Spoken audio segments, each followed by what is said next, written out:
سابق وزیر اعلیٰ پنجاب میاں منظور احمد وٹو انتقال کر گئے۔ اہل خانہ نے ان کے انتقال کی تصدیق کر دی ہے۔ میاں منظور احمد وٹو کا تعلق حویلی لکھا سے تھا اور وہ 95 برس کی عمر میں وفات پا گئے۔ وہ نہ صرف پنجاب کے وزیر اعلیٰ بلکہ اسپیکر پنجاب اسمبلی کے عہدے پر بھی فائز رہ چکے ہیں۔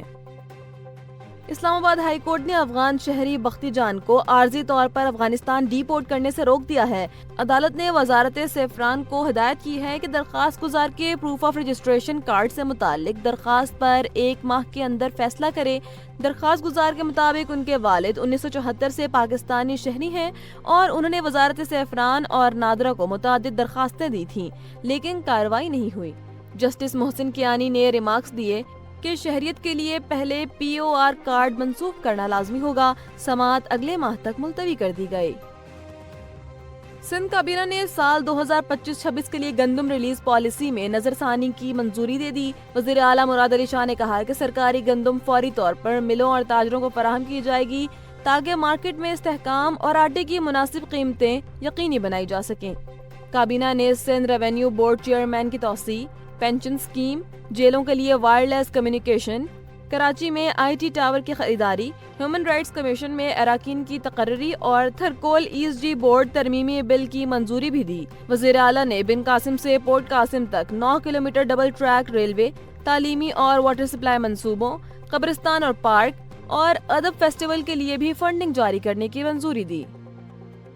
غزہ میں اسرائیلی مظالم کے باعث بے گھر فلسطینی شدید سردی، طوفانی ہواؤں اور بارش کا سامنا کر رہے ہیں، جس سے ان کی مشکلات میں اضافہ ہو گیا ہے۔ خیمے اکھڑ رہے ہیں اور بارش کے پانی سے بیٹھنے تک کی جگہ نہیں بچی۔ تباہ شدہ الشفا اسپتال کی چھتوں سے پانی رس رہا ہے اور ایمبولینس سمیت دیگر گاڑیاں بارش میں پھنس گئی ہیں۔ اسرائیلی ناکہ بندی اور بنیادی ضروریات کی کمی کے باعث فلسطینی ناکافی پناہ گاہوں میں زندگی کی جدوجہد کر رہے ہیں۔ پاکستان اور روس کے درمیان تیل کے شعبے میں تعاون کے معاہدے پر بات چیت جاری ہے۔ وفاقی وزیر خزانہ محمد اورنگزیب نے کہا ہے کہ دونوں ممالک کی وزارتیں توانائی کے ممکنہ معاہدے پر مذاکرات کر رہی ہیں، جس میں تیل کی تلاش، پیداوار اور ریفائننگ شامل ہے۔ انہوں نے مزید بتایا کہ پاکستان اور روس پاکستان میں ایک اور سٹیل پلانٹ لگانے پر بھی غور کر رہا ہے۔ غیر ملکی میڈیا کے مطابق پاکستان نے 2023 میں روسی خام تیل کی درآمد شروع کی تھی اور نومبر میں روسی تیل وزیر توانائی سرگئی سویلیوف نے ریفائنری کی اپ گریڈیشن پر بات چیت کا اعلان کیا تھا۔ سانحہ آرمی پبلک اسکول پشاور کو آج 11 سال مکمل ہو گئے ہیں۔ اس دردناک واقعے کی تفصیل اور مکمل داستان بتا رہے ہیں اویس خٹک۔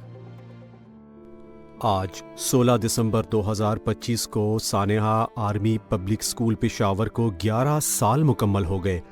16 دسمبر 2014 کو سفاک دہشت گردوں نے معصوم بچوں کو نشانہ بنایا۔ اسکول میں تقریباً 1099 طلبہ اور عام عملہ موجود تھے۔ صبح 10:30 7 خودکش دہشت گرد اسکول کی دیواریں پار کر کے داخل ہوئے اور اپنی گاڑی کو آگ لگا کر چھوڑ گئے۔ وہ سیدھے آڈیٹوریم کی طرف گئے جہاں بچے امدادی تربیتی سیشنز میں تھے اور اندھا دھن فائرنگ شروع کر دی گئی۔ پرنسپل طاہرہ قاضی سمیت کئی اساتذہ بچوں کے سامنے شہید ہوئے۔ حملے کے 15 منٹ میں SSG کمانڈو کی ٹیمیں اسکول میں داخل ہوئیں، دہشت گردوں کا مقابلہ کیا اور یرغمال طلباء کو آزاد کرایا۔ 7 کمانڈوز زخمی ہوئے۔ مجموعی طور پر 149 افراد شہید ہوئے، جن میں 132 بچے اور 9 عملے کے ارکان شامل تھے، جبکہ 139 زخمی ہوئے اور 960 افراد محفوظ نکالے گئے۔ سیکیورٹی فورسز نے آپریشن کے دوران کلعدم TTP کے 6 دہشت گردوں کو ہلاک اور مزید 6 کو گرفتار کیا، جنہیں بعد ازاں موت کی سزا دی گئی۔ سانحے کے بعد نیشنل ایکشن پلان نافذ کیا گیا اور قبائلی علاقوں سے دہشت گردی کا خاتمہ کیا گیا تاکہ ملک سے علم دشمن عناصر کے ناپاک ارادوں کو جڑ سے ختم کیا جا سکے۔ اسلام آباد ہائی کورٹ نے ڈگری تنازع کیس میں جسٹس طارق جہانگیری کے تمام اعتراضات مسترد کر دیے ہیں اور رجسٹرار کراچی یونیورسٹی کو حکم دیا ہے کہ LLB ڈگری کا اوریجنل ریکارڈ 18 دسمبر تک پیش کیا جائے۔ تحریری حکم نامے میں کہا گیا کہ جسٹس جہانگیری کی چیف جسٹس پر تعصب کے اعتراض کی کوئی قانونی بنیاد نہیں اور سنگل بینچ کے بجائے ڈویژن بینچ تشکیل دینے پر اعتراض بھی مسترد کیا گیا۔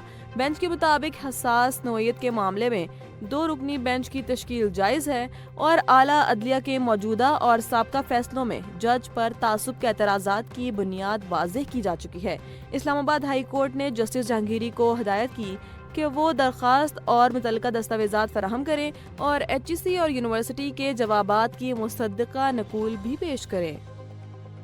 وزیر اعظم شہباز شریف نے ثانیہ آرمی پبلک اسکول پشاور کے شہداء کو خراج عقیدت پیش کرتے ہوئے کہا کہ APS کے شہداء نے وطن کے مستقبل کے لیے اپنی جانوں کا نذرانہ دیا۔ انہوں نے کہا کہ یہ سانحہ قوم کے لیے ایک سخت آزمائش تھا، مگر اس نے ہمارے حوصلے پست نہیں کیے اور پاکستان سے دہشت گردی کا مکمل خاتمہ ہی اس سانحے کا حقیقی انصاف ہے۔